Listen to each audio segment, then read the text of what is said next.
La bourse de Paris se stabilise à la mi-journée, stabilisée sur des pics de plus de 20 ans, un marché qui assimile l'idée d'une perspective de hausse des taux de la Fed en 2023, une annonce faite mercredi au sortir d'une réunion de 2 jours. La Banque centrale n'a pas envoyé de signal clair quant à la réduction de son programme d'achat d'actifs. À noter qu'aujourd'hui, on s'attend à un regain d'activité à l'occasion de cette séance des 4 sorcières. Elle représente l'arrivée à échéance des options et contrats à terme sur actions et indices. S'agissant des statistiques, au Royaume-Uni, les ventes au détail ont reculé de 1,4% sur un mois en mai. L'assouplissement des mesures de restriction sanitaire aurait en effet encouragé les dépenses au restaurant plutôt que dans les magasins.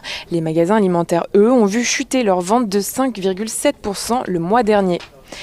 Du côté des valeurs, à présent, Danone vend la marque nord-américaine de produits nutritionnels d'origine végétale Vega au fonds géré par WM Partners. Le montant de l'opération n'a pas été précisé. Alstom remporte un contrat d'une valeur globale de 2,6 milliards d'euros avec la compagnie danoise de transport ferroviaire DSB. La première commande ferme porte sur 100 trains régionaux. ArcelorMittal a bouclé la vente d'une participation résiduelle dans Cleveland Cliffs. Il s'agit du plus grand producteur américain de pellets de minerai de fer, dont le produit servira à racheter ses propres actions à hauteur de 750 millions de dollars.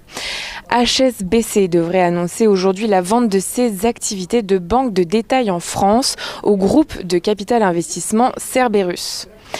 UBS a placé 7,9% du capital du sidérurgiste espagnol Acerinox pour le compte d'une filiale de Nippon Steel au prix de 10,20 euros par action, soit 5,7% en dessous du cours de clôture de jeudi. Le groupe espagnol d'infrastructures Acciona vise une valorisation allant jusqu'à 9,8 milliards d'euros pour la filiale regroupant ses activités dans l'énergie, dont il prévoit de céder un quart du capital à l'occasion d'une introduction en bourse. Cette IPO s'annonce comme l'une des plus importantes de l'année en Europe. Le groupe britannique de grande distribution Tesco fait état d'un ralentissement de la croissance de ses ventes sur le trimestre à fin mai à 0,5% à données comparables après une hausse de 8,8% sur les 3 mois précédents. Et puis les négociations sur les actions de la société Aramis débutent aujourd'hui sous forme de promesse d'action après la fixation du prix d'introduction à 23 euros, soit le bas de la fourchette initiale. Cela fait ressortir une capitalisation d'environ 1,9 milliard.